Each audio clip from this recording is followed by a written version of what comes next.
सभी डीएलएड साथियों को मेरा शुभ प्रभात। आप सभी का स्वागत है मेरे चैनल पर। आप सभी का दिन बहुत अच्छा हो। तो चलिए फ्रेंड्स, शुरू करते हैं। वीडियो को लाइक कर दीजिए और अपने फ्रेंड्स मित्रों को शेयर कर दीजिए। और अगर आप चैनल पर पहली बार विजिट कर रहे हो तो चैनल को सब्सक्राइब कर सकते हो, क्योंकि हम यूपी डीएलएड से रिलेटेड सारी इन्फॉर्मेशन पर जितने भी क्लासेस हैं इस चैनल के माध्यम से आप सभी को प्रोवाइड करते हैं। सबसे पहले फ्रेंड्स, आप सभी को हम बता दें कि जो वर्तमान भारतीय समाज है, कल हमने प्रश्न वीडियो को लास्ट में जब डेली प्रश्न डिस्कस करते हैं और वीडियो को लास्ट में आप सभी से क्वेश्चन पूछते हैं जिसका आंसर आप सभी को करना होता है, ठीक है, जिसमें सबसे पहले 3 लोगों ने आंसर किया है। तो चलिए आंसर देख लेते हैं। हमने प्रश्न पूछा था कि आत्मनिष्ठ आदर्शवाद के जनक कौन है और प्राचीन आदर्शवाद के जनक कौन है।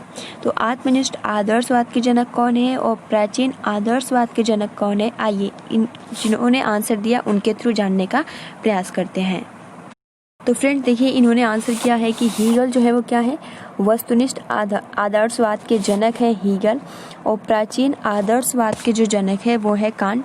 उसके बाद इन्होंने अंकित मौर्य ने आंसर किया था वस्तुनिष्ठ।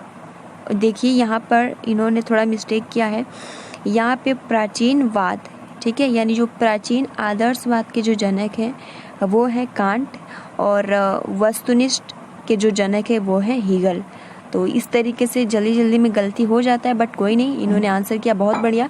बहुत सारे स्टूडेंट्स ने आंसर किया था, बहुत अच्छा। और इस तरीके से आप सभी को ये 2 क्वेश्चन बहुत ही आसानी के साथ याद हो गए होंगे, ठीक है, कि प्राचीन आदर्शवाद के जो जनक है कांट और वस्तुनिष्ठ आदर्शवाद के जो जनक है वो है हीगल। चलिए आज के क्वेश्चन आंसर की तरफ बढ़ते हैं, जिसमें सबसे पहला प्रश्न है कि समाज का प्रमुख शैक्षिक कार्य लिखिए। समाज का प्रमुख शैक्षिक कार्य क्या है।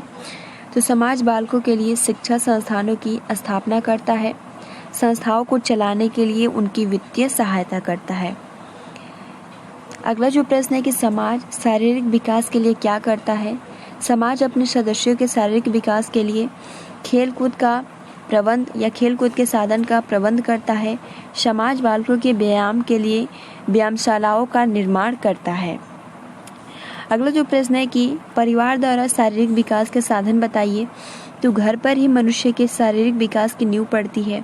इसके लिए निम्नलिखित बातों का ध्यान रखना चाहिए। हवादार घर होना चाहिए, भोजन, वस्त्र, व्यायाम और आराम, व्यक्तिगत स्वच्छता, ये सभी जो है परिवार द्वारा शारीरिक विकास के साधन, इस तरीके से तो होते ही हैं। बहुत इजी प्रश्न है। अब देखिए फ्रेंड्स, यहाँ पर अगला जो प्रश्न है कि परिवार द्वारा बालक के शैक्षिक विकास की व्यवस्था किस प्रकार करनी चाहिए। तो परिवार को बच्चे के शारीरिक विकास के साथ साथ उसके बौद्धिक विकास का भी ध्यान रखना चाहिए। यानी उसके शरीर पे आप ध्यान दे रहे हो, उसके बुद्धि यानी उसके मानसिक अच्छे से विकास हो रहा है या नहीं, इस पर भी ध्यान देना बेहद ही ज़रूरी है।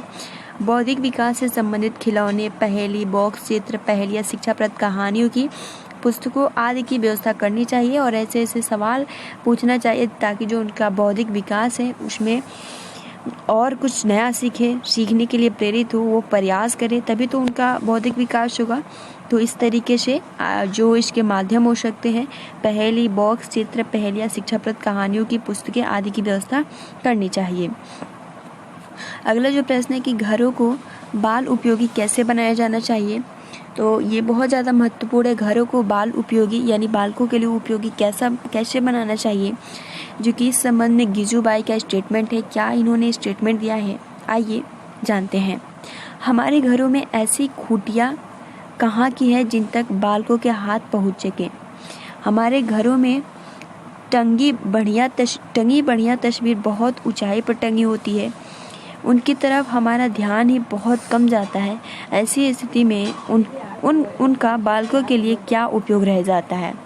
यानी यहाँ पे कह रहा है कि घरों को बाल उपयोगी कैसे बनाया जाना चाहिए। यानी हमारे घरों में ऐसी खूंटियाँ कहाँ है कि जिन तक बालकों के हाथ पहुँच सके। यानी आप सिंपल कह सकते हो कि जो बच्चे होते हैं उन्हीं के साइज के हिसाब, यानी बहुत ज़्यादा ऊपर किसी भी वस्तु को नहीं टांगना चाहिए, ठीक है, जिससे उनका ध्यान आकर्षित ही ना हो।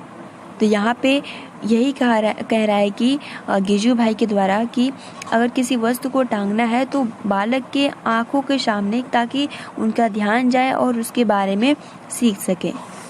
अब देखिए फ्रेंड्स, अगला जो प्रश्न है कि व्यक्ति और समाज का संबंध बताइए। व्यक्ति और समाज के बीच में क्या संबंध है?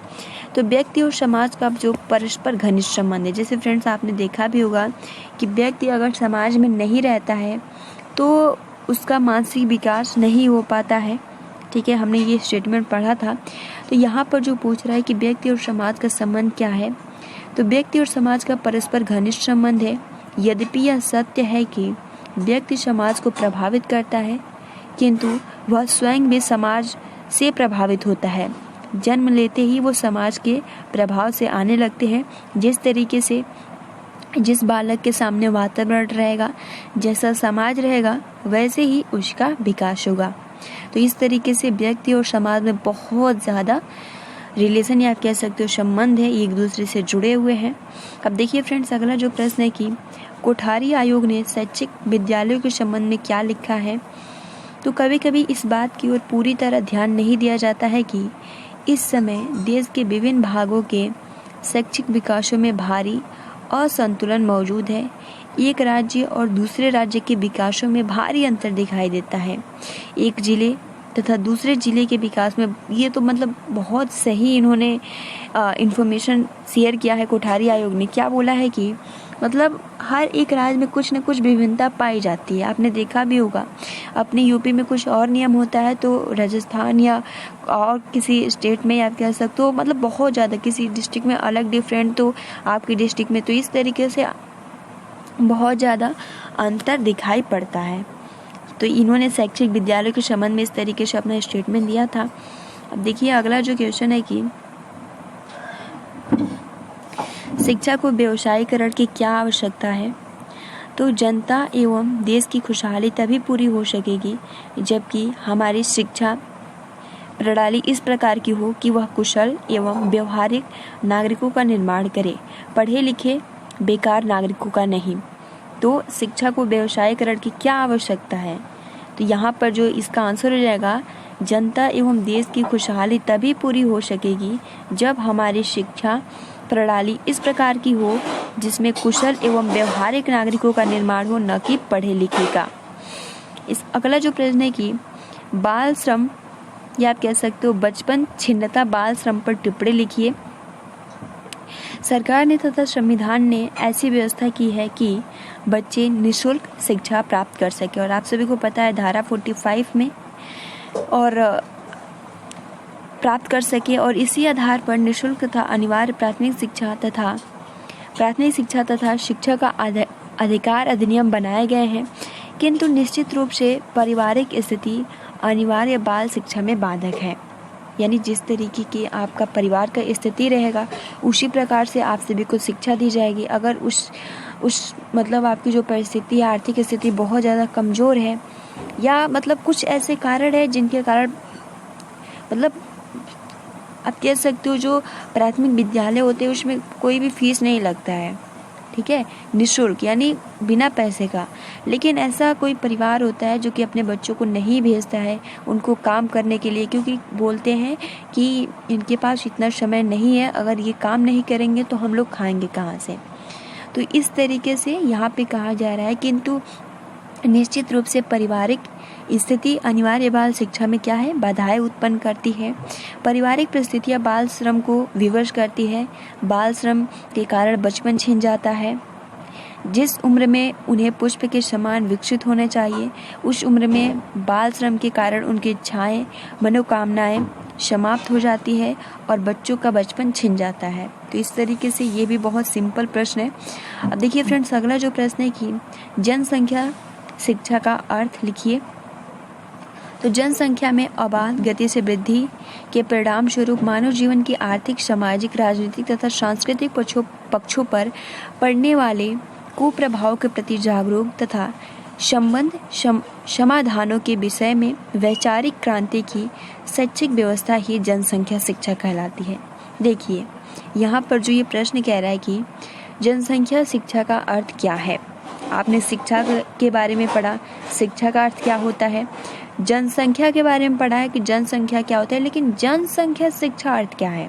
देखिए, पहला लाइन कहता है कि जनसंख्या में अबाध गति, यानी जो जनसंख्या है बहुत तेजी से वृद्धि हो रहा है, इसके परिणाम स्वरूप यानी इसके रिजल्ट में क्या आता है, मानव जीवन के आर्थिक, सामाजिक, राजनीतिक तथा सांस्कृतिक पक्षों पर पड़ने वाले कुप्रभाव के प्रति जागरूक तथा संबंध समाधानों के विषय में वैचारिक क्रांति की शैक्षिक व्यवस्था ही जनसंख्या शिक्षा कहलाती है। यानी यहाँ पे कहा जा रहा है कि अगर जब तक जनसंख्या वृद्धि पर या कह सकते हो रोक नहीं, क्योंकि आपने देखा होगा कि जो जनसंख्या है, एक परिवार में बहुत सारे बालक बालिकाएं होते हैं, लेकिन उतना उनके पास आर्थिक स्थिति नहीं होती है, या आप कह सकते हो ऐसी परिस्थिति नहीं होती है कि उन बच्चों को पढ़ने के लिए भेजा जाए।